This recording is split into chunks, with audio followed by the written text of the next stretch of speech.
भाई के सुआ के छूटे परान। मैना बिना रे ये दे मैना झाके पिंजरा ले कैसे उड़ाए। तरी हरी नाना मोरे नाना रे भाई के सुआ के छूटे परान। मैना बिना रे ये दे मैना झाके पिंजरा ले कैसे उड़ाए। तरी हरी नाना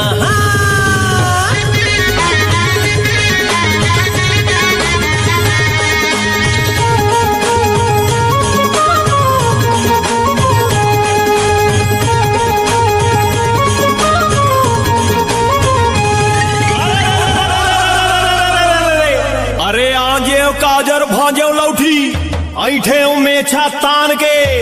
अरे देखत रहिबे तोला बिहा हूँ मोला खवावे रान के।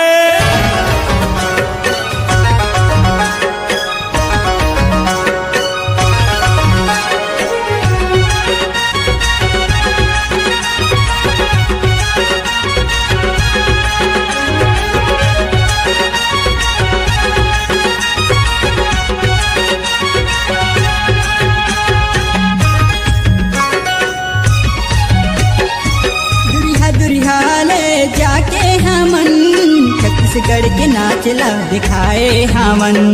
छत्तीसगढ़ के नाचला दिखाए हमन।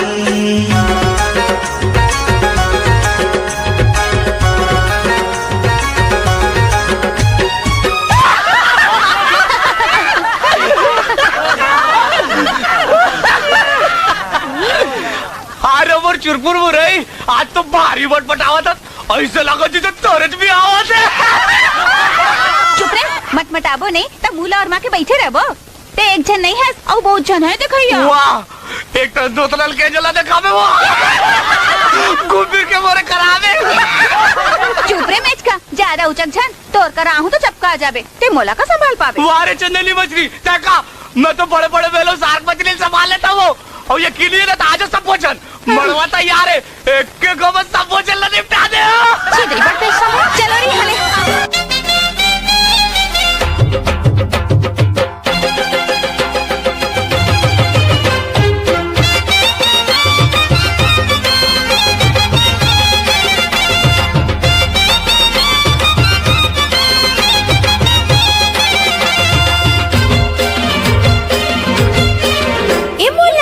चलना राजा उड़ार के सज धज के रही हो मुंदियार के।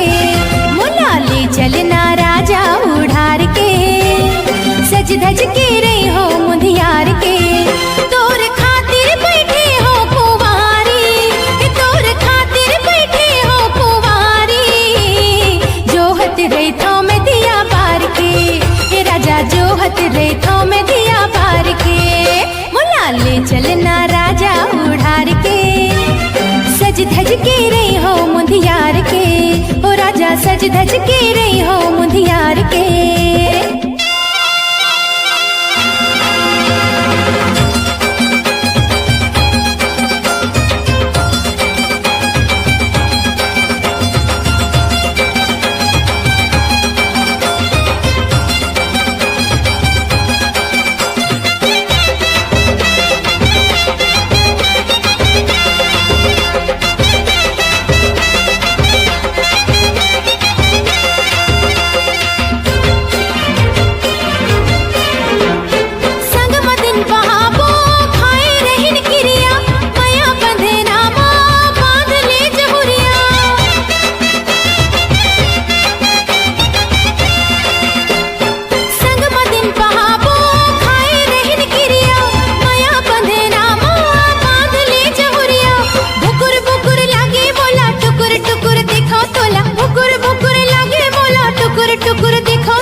चलना राजा उड़ार के सज धज के रही हो मुंदियार के। आय हाय ले चलना राजा उड़ार के